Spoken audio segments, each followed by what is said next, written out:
말씀은 두로와 시돈에 관한 하나님의 경고의 말씀입니다.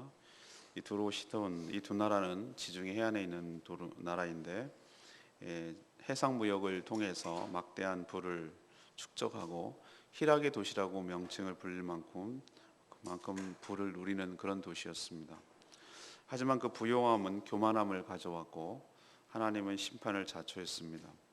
하나님께서 바다 위에 손을 펴서 이 열방을 흔들자 그들이 그렇게 의지하던 무역선이 침몰하고 모든 교역이 다 끊어져서 황폐하게 되었습니다. 하나님은 70년 동안 그들을 황폐하게 하다가 기다리게 했다가 다시 재기하게 하였으나 여전히 그들은 다시 타락하여 하나님의 심판을 받게 되었습니다. 그리고 그들이 축적했던 모든 부는 결국 주의 백성들이 다 차지하고 누리게 된다는 그런 내용이 되겠습니다. 오늘 하나님께서 이 말씀을 통해서 우리에게 주시는 첫 번째 교훈은 1절에서 9절까지 말씀을 근거로 이 부요함으로 영광을 누리며 또 교만한 자들은 하나님의 심판을 면키 어렵다는 것을 가르쳐 줍니다. 두로, 시돈 이 두 나라는 전통적으로 이스라엘에 있는 서북쪽에 있는 지중해 해안가에 있는 도시입니다. 해안가 도시라고 하지만 해안가에 살짝 떨어져서 섬나라라고도 할 수가 있겠습니다. 이들은 과거부터 이 지중해를 중심으로 해상 무역을 통해서 막대한 부를 축적하고 부를 쌓고 누리던 그런 대표적인 나라입니다. 그들이 또 목재도 좋은 목재도 가지고 있어서 솔로몬 다윗에게 그 왕궁을 지을 때 성전을 지을 때 그 백향목 같은 좋은 목재를 제공하기도 했습니다. 그러나 주로 했던 것은 중개 무역이죠. 오늘 성경의 표현에도 나오지만 애굽으로부터는 엄청난 곡물, 밀 같은 거죠. 엄청난 곡물을 사들이고 또 지중해 저 끝에 있는 다시스는 지금의 스페인입니다. 요나 선지자가 도망가려고 했던 땅인데 다시스로부터는 여러 가지 광물, 은, 철, 금 이런 것들을 수입하고 그래서 서로 중개 무역을 통해서 엄청나게 부를 가져왔던 나라라고 할 수가 있겠습니다. 그러나 부요함은 항상 타락을 가져옵니다. 각종 우상으로 이스라엘에게 악영향을 주었죠. 여러분이 잘 아는 대로 아합 왕의 아내 이세벨이 바로 이 두로 시돈에서 공주입니다. 그만큼 바알과 아세라를 섬기고 이스라엘에게 좋지 않은 영향을 주는 나라이기도 했습니다. 오늘 7절의 표현대로 이 성 두 성 시돈과 두로와 시돈을 희락의 성이라고 부를 만큼 음란함이 넘쳤고 쾌락이 넘치는 도시였습니다. 모든 항구 도시가 그런 것은 아니지만 항구가 무역이 활발하고 그러면은 반드시 이런 성적인 타락이 일어나고 부 때문에 여러 가지 쾌락주의가 만연하는 그런 타락이 이어지기가 쉽습니다. 다른 나라에게 면류관을 주고 세상 여러 나라로부터 존경을 받는 그런 나라였지만 요즘으로 치면은 뉴욕 같은 세계 여러 무역을 다 관장하는 그런 도시였지만 그런 두로와 시돈이 오늘 말씀 보니까 하나님의 심판을 받아서 멸망당하게 지금 되었습니다. 이유는 딱 한 가지입니다. 그들의 교만함 때문입니다. 9절에 보니까 이렇게 말씀하셨어요. 이 모든 것들은 여호와 하나님께서 정하신 것이라 모든 누리던 영화를 욕되게 하시며 그들이 모든 누리던 부와 영화와 그 모든 것들을 하나님께서 욕되게 하시며 또 그들을 심판하신 이유는 세상의 모든 교만한 자가 멸시를 받게 하려 하심이라. 그거라는 거예요. 하나님께 앞에서 자기를 높이려는 자들, 하나님보다 높이려는 자들, 자기가 능력이 출중하고 뛰어나서 막대한 부를 누리고 자기는 누릴 자격이 있다고 생각하는 자들, 하나님은 전혀 도외시하고 그 부가 어디로부터 왔으며 왜 주어졌는지를 잊어버리고 사는 인간들, 하나님께서 그 인간들에게 샘플로 교만한 끝은 하나님의 심판이다라는 것을 깨우치려고 두로와 시돈을 심판하시겠다라고 말합니다. 우리가 기억해야 될 것은 무엇인가? 부자, 부요함 이거는 죄가 아니에요. 그러나 그 부요함으로 인해서 교만하는 것, 그것이 자기가 때문에 왔다고 생각하고 그 부는 자기가 벌었으니 자기만 누리면 된다고 생각하는 그런 교만함이 있을 때 죄가 되는 것이죠. 그것이 심판의 대상이 되는 것입니다. 그러니 부자를 부러워할 필요가 없는 것이죠. 부요함은 타락함을 가져오기가 쉽습니다. 그리고 그 타락은 하나님의 심판을 명기 어렵다는 걸 기억하시고, 우리도 있는 것에 감사할 줄 알고, 우리에게 주어진 모든 것들이 나만을 위한 것이 아니라 바로 하나님의 영광을 위해서 귀하게 쓰임받는 통로가 되어야 된다는 것 기억하시고, 움켜 잡으려고 하는 것이 아니라 흘려보낼 때 새로운 하나님의 은혜가 또 우리에게 유입되고 흘러 들어오게 될 줄로 믿습니다. 순환되어 사는 것이지 고이면 썩습니다. 하나님께서는 우리를 축복의 통로로 사용하기를 원합니다. 축복의 저수지가 아니라 축복의 통로로 사용하기를 원하세요. 축복의 저수지는 하나님이세요. 하나님이 복의 근원 되시고 그분을 통해서 모든 복이 공급된다는 거 잊지 마시고, 두로 시돈처럼 부요함 때문에 교만해져서 하나님의 심판을 받는 일이 없도록 여러분 은혜를 누리시기를 바랍니다. 두 번째 얘기는 9절에서 15절까지 말씀이에요. 하나님은 세상 모든 나라 백성들의 생사화복을 주관하신다는 것을 분명하게 보여줍니다. 이처럼 잘 나가던 두로, 또 두로와 경쟁하던 시돈, 이 시돈과 두로가 이렇게 될 줄 누가 알았겠어요?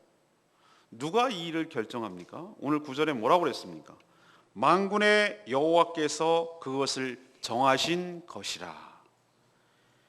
여호와께서 바다 위에 손을 펴서 열방을 흔드시며 명령을 내리자. 이 두 나라는 그렇게 찬란한 문화를 유지했던 나라였는데 황무하게 되었고, 그들은 슬피 울며 부르짖게 되었다고 오늘 말씀하고 있습니다. 본인은 물론 세상 사람들도 상상을 못한 것이죠. 두로와 시돈이 망하게 될 것을 누구도 생각지도 못했죠. 여러분 지금 같으면은, 제가 뉴욕이라고 그랬죠. 뉴욕, 암스테르담 뭐 이런 나라들이 망할 거라고 여러분 상상이나 되십니까? 상상도 안 되죠. 그런데 그렇게 되었다는 것이. 그러나 결국은 실제로 그들은 위에 있는 북쪽에 있는 아수르 나라에 의해서 망했어요. 침략에 의해서 완전히 폐허가 되고, 그들이 섬으로 도망갔거든요. 제가 섬이라고 말씀드렸죠. 떨어져 있었어요. 육지에서 살짝 떨어져 있었어요. 강화도처럼. 그래서 아수르가 어떻게 했습니까? 진격을 못하는 거죠. 근데 섬나라니까 저쪽 아수르는 해군에 약해요. 그런 것을 해본 적이 없기 때문에. 그래서 육상으로만 전투를 했기 때문에 배를 만들고 이런 것들을 약하거든요. 그래서 저쪽 섬에 가가지고 계속 지중해 무역을 하고 자기는 잘 살았어요. 아수르가 너무너무 화가 나고 뿔이 났어요. 그래가지고 그 전에 있던 시돈 두로 있는 땅에 있는 가옥 그런 것들을 다 허물어서 바다를 메꾸기 시작했어요. 바다를 메꿔서 그 두로 시돈에 있는 그 땅까지 붙여버렸어요. 그리고 진격을 해가지고 3,000명을 십자가에 처형했어요. 화가 나서. 웬만하면 그렇게 안 할 건데, 그리고 다 아주 완전히 파괴시켜버렸어요. 흔적도 남지 않도록 그렇게 파괴시키는 일을 한 것이죠. 그것을 지금 염두에 두고 한 것입니다. 근데 그렇게 망가졌어도 70년 동안 그렇게 했어요. 그렇게 완전히 쑥대밭이 됐다가 다시 또 재기하도록 은총을 주셨는데,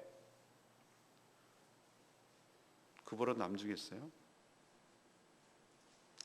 세상 사람들은 돈이 있으면 귀신도 부린다고 그래요. 우리 속담에 아주 천박한 자본주의 논리 같은 게 있어요. 잘 먹으면 귀신 때깔도 좋다고, 뭐 그런 얘기. 돈 있으면 귀신도 부린다고, 이런 얘기. 특히 이 자본주의 사회에 돈이 있으면은, 자본이 있으면은 모든 것을 움직일 수 있다고 생각. 돈이 권력인 이 세상에서는 더해요. 그러나 오늘 말씀을 통해서 분명히 우리 깨달아야 될 것이 하나 있습니다.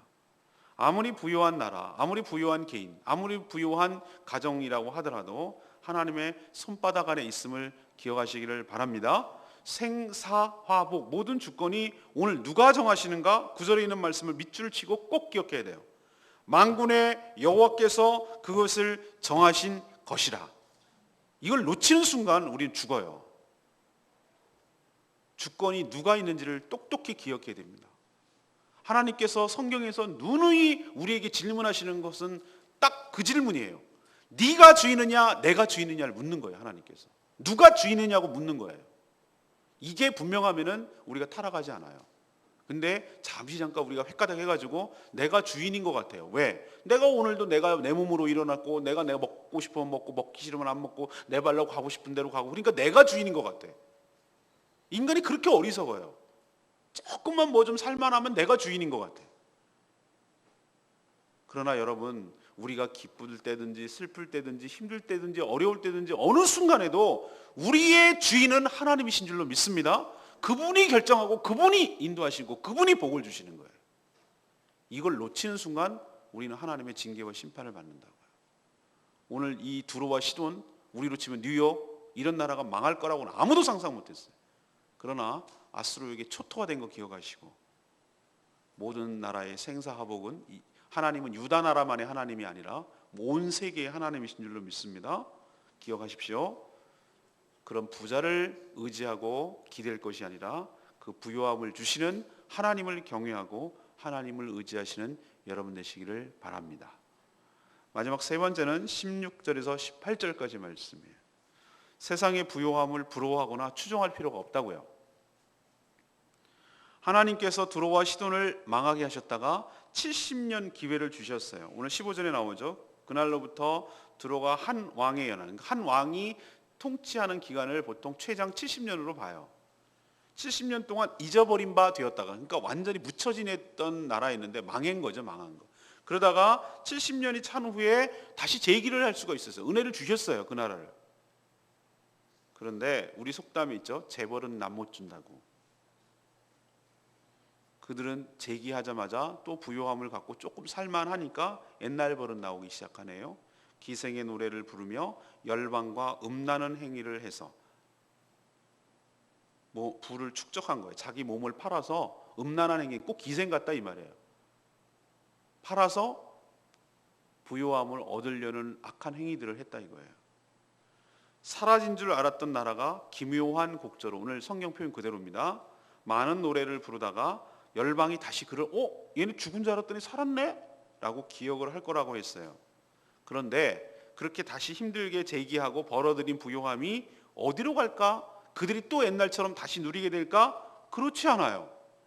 하나님께서 왜 재기하게 하셨는지를 오늘 보여주는데, 이건 놀랍고 쇼킹한 얘기예요. 하나님께서 왜 그들을 그렇게 하셨을까요? 18절 보세요. 전 이거 알고 깜짝 놀랐어요. 그 무역한 것, 그러니까 두로와 시돈이 무역한 것, 그 이익, 이 모든 것들이 누구에게로 돌아가냐? 거룩히 여호와께 돌리고 간직하거나 쌓아두지 아니하리니 그 무역한 것이 여호와 앞에 사는 자가 배불리 먹을 양식, 잘 입을 옷감이 되리라. 와우. 와. 그들이 생긴 이익과 여러 가지 것들이 그들이 누릴 줄 알았더니 그게 어디로 돌아가냐 하면은 하나님 앞에 살아가는 자들. 하나님 앞에 살아가는 자들이 누굽니까? 신실하게 주님을 사랑하고 섬기는 성도들이에요. 하나님의 택한 백성들. 그 백성들에게 배불리 먹고 입히어지게 될 양식과 옷감으로 돌아가게 될 것이다. 그들의 모든 쌓아놓은 부요함이 그렇다는 거예요. 그들의 부요함은 하나님의 택한 백성들이 차지하고 그것을 누리게 된다는 거예요. 그러니까 이런 놀라운 하나님의 계획을 안다면 우리가 그 악하게 번, 창녀처럼 번 이 부요함, 이것을 부러워하거나 추종할 이유가 없는 줄로 믿습니다. 하나님께서 반드시 그것을 돌려서 하나님의 거룩한 일에 사용하도록 하나님께서 물꼬를 틀어 움직여 나가게 하실 줄로 믿습니다. 그들이 뛰어나고 술수도 잘 쓰고 사기도 잘 치고 그렇게 가지고 부요함을 엄청나게 축적해서 떵떵거리고 잘 먹고 잘 살 줄 알았는데, 모든 만군의 여호와 하나님께서, 모든 주권자이신 그 하나님께서 그 물질과 부요함을 어디다가 사용하는 데 쓰냐? 주의 복음을 위해서, 몸된 교회를 위해서, 그리고 택한 백성들이 살아가는데 하나님께서 그것을 돌려버리실 거란 말이에요. 실제로 누리고 실제로 그것을 사용하게 하는 것은 하나님의 택한 백성이라는 얘기예요. 그걸 안다면, 여러분이 그걸 안다면 저렇게 악하게 불을 쌓고 일으킨 것에 대해서 뭘 부러워합니까? 우리가 부요함을 얻을 때도 하나님의 은혜로 하는 것이고, 정당하게, 떳떳하게, 정당한 방법으로 그 부요함을 축적하고 또 검소하고 절약하고 그것을 하고, 또 그것을 또 나를 필요로 하는 자들에게 내어주고, 이렇게 살 때 하나님께서 우리에게 더 큰 축복을 주실 줄로 믿습니다. 움켜 잡으면 썩는다고 내가 몇 번 말씀드렸어요. 오늘 레마의 말씀 9절 말씀, 여호와께서 그것을 정하신 것이라. 모든 누리던 영화를 욕되게 하시며 세상의 모든 교만한 자가 멸실받게 하신다. 제가 아까 말씀드렸죠. 부요함 자체는 죄가 아닙니다. 그러나 부요함이 축적되는 과정, 모아지는 과정, 또 그것을 보유하고 사용하는 것에서 죄성이 드러나며 죄악이 될 수 있습니다. 드로와 시도는 부요함을 축적하는 것 자체가 목적이었어요. 그냥 끌어모으는 것 자체가. 우리도 그런 것이 있어요. 무조건 인생의 목표가 10억 모으는 거라는 게 사람이 있어요. 아니 난 참 어이가 없어요. 아니 여러분의 인생이 10억 모으는 거예요? 나 그런 사람들 보면 정말 인생이 너무 천박해. 왜 모으죠? 모아서 뭐 하게요? 그리고 모으면 항상 조금 모으면 뭐 하는지 아세요? 오늘 들어오시는 희락의 도시를 만들어요. 먹고 마시고 즐기고. 목적이 없으니까. 내가 이렇게 벌었으니까 뭐 하는 거야? 이건 내가 쓰다 죽을 거예요. 왜? 그렇죠? 죽으면 끝난다고 생각하는 사람들은 누리게 돼 있어요. 막 누리게 돼 있어요.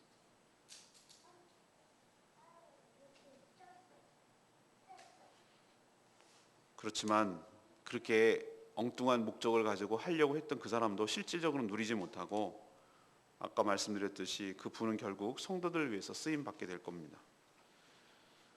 돈 때문에 교만하고 그것만을 위해서 누리고 살겠다고 하는 자들의 말로 끝이 무엇인지 오늘 말씀을 통해서 분명하게 보여주고 있습니다. 이것은 하나님께서 정하신 것이다. 그러니 부러워하거나 그걸 따르거나 의지하거나 그러지 마세요. 하나님께서 여러분 필요한 만큼 주시고 필요한 만큼 채워주시고 또 하나님께서 그런 돈 때문에 누리는 쾌락이 아닌 다른 방법의 즐거움과 기쁨을 우리에게 주실 줄로 믿습니다. 좋은 분들과 함께 있는 좋은 공동체에서 살아간다는 것, 내가 사랑받고 내가 존중받고 내가 할 일이 있으며 살아간다는 것, 주님을 위해서 귀하게 쓰임받는 인생으로 살아간다는 것, 그거는 돈으로 따질 수 없는, 돈으로 어떻게 값어치를 내어줄 수 없는 행복한 것이고 축복이고 기쁨인 줄로 믿습니다. 세상 사람들처럼 천박하게 돈 때문에 돈으로 살 수 있는 쾌락 누리려고 하지 마시고 하나님께서 주시는 근본적인 기쁨과 즐거움을 받아 누리는 여러분 되시기를 간절히 축원합니다. 오늘 세 가지 말씀드렸어요. 부요함, 이걸 가지고 영광을 누리고 누리려고 하는 자들, 또 이것 때문에 자기가 벌었다고 생각하는 자들, 이걸 자기만을 위해서 쓰고 죽겠다는 자들, 이런 게 교만이라고요. 그런 교만한 자들은 두로 시돈처럼 하나님께서 반드시 샘플로 보여주기 위해서 심판하십니다. 두로와 심판하셨던 하나님께서 반드시 지금도 그렇게 살아가려는 자들, 물질밖에 전부라고 생각하는 그런 자들을 반드시 심판하신다. 두 번째는 뭐예요? 세상 나라의 모든 나라들 백성들을 하나님께서 생사화복을 정하시고 그 복을 주시는 분이 하나님이신 줄 믿습니다. 자기가 잘나서 그렇게 안 된 게 아니라고요. 70년을 누가 정하냐고요? 다시 재기할 거라고 생각하는 거 누가 하냐고요? 아수르를 통해서 멸망당할 것을 누가 결정하느냐고요? 하나님이 결정하세요. 기억하시고 우리의 모든 주권이 하나님께 달려있음을 기억하고 그분만을 경외하고 그분만을 섬기게 되기를 원합니다. 마지막 세 번째는 뭐예요? 그 부요함이 결국 누구 거가 되냐고요? 누구 좋으라고 했냐고요? 그거 벌어서 누구 자기한테 가냐고요? 아니요. 하나님께로 다시 돌아가요. 왜? 거기로부터 나왔기 때문에. 하나님 위해서 사용합니다. 그렇게 하실 거예요. 우리나라 왜 축복해 주신 줄 아세요? 제가 주일날 설교 말씀드렸잖아요. 우리나라 선교사가 얼마나 많이 나가는지 몰라요. 하나님께서 거기 젖줄로 삼으시려고 하나님께서 우리를 축복하시는 것 같아요. 이렇게 휘청휘청함에도 불구하고 하나님의 뜻대로 사용된 거 기억하시고 주님을 위해서 기쁘게 살아가는 저희들 되기를 원합니다. 오늘 말씀 붙들고 우리 180장 찬송 부르고 기도하겠습니다.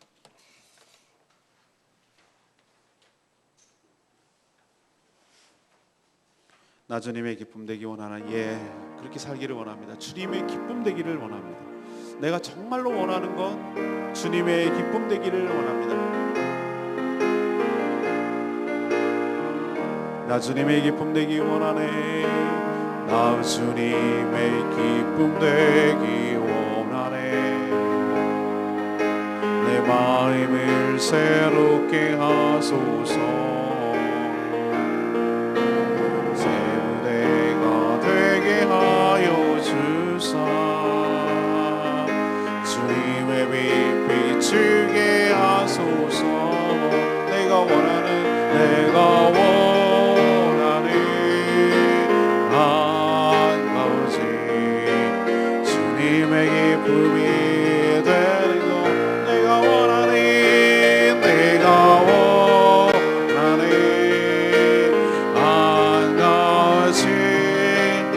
주님의 기쁨이 되는 것. 겸손히 내 마음 드립니다. 겸손히 내 마음 드립니다.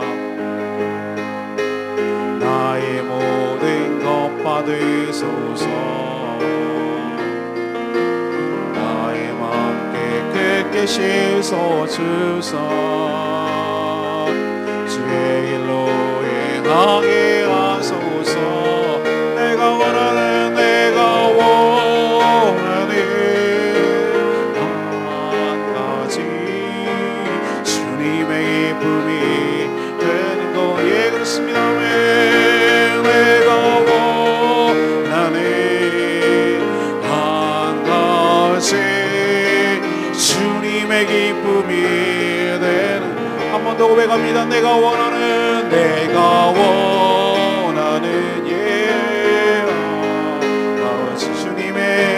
주님의 기쁨이 되는 것. 내가 원하는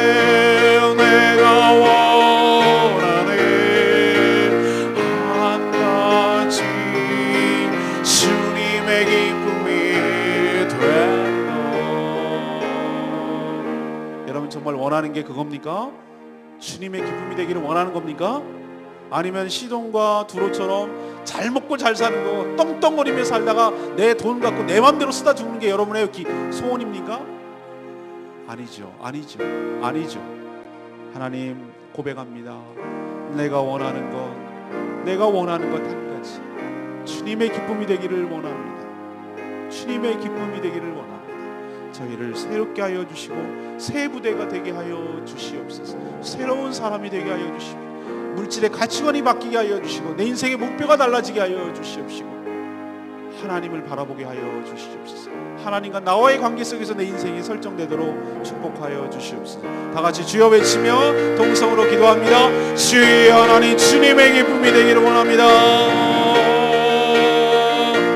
내가 원하는 한 가지 주님의 기쁨이 되는 것. 내가 원하는 한 가지 주님의 기쁨이 되는 것. 겸손히 내 마음 드립니다. 나의 모든 것 받으소서. 나의 마음 깨끗게 씻어주사. 주의 길로 행하게 하소서. 내가 원하는 한 가지 주님의 기쁨이 되는 것. 내가 원하는 한 가지 주님의 기쁨이 되는 것.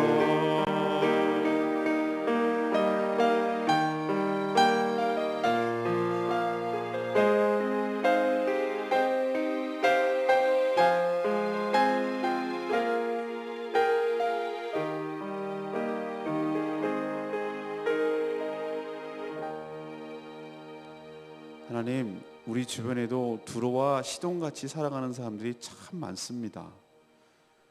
때로는 우리가 저 사람들은 무슨 복을 타고 나서 저렇게 부자로 사는지 부럽기도 하지만 부러워하지만 않을 것이, 이것이 화근이 되어서 교만함으로 하나님의 심판으로 이어질 수 있음을 깨닫게 해주시니 감사합니다. 조금 있다고 교만하지 않게 하시고 남 무시하지 않게 하시고 그것 갖고 누릴 생각만 하지 않게 하여 주시옵소서. 모든 생사화복이 주님께 달려있음을 깨닫게 하시고 하나님은 세상의 부요함을 당신의 자녀들을 위해 돌려 사용하게 하심을 기억하게 하여 주시옵소서. 그러니 세상의 부요함을 부러워하거나 그것을 의지하거나 그것을 추종하지 않게 하여 주시옵소서. 오직 하루하루 매 순간을 하나님의 주권 아래 주님이 주시는 은혜로 사는 법을 배워가게 하여 주시옵소서.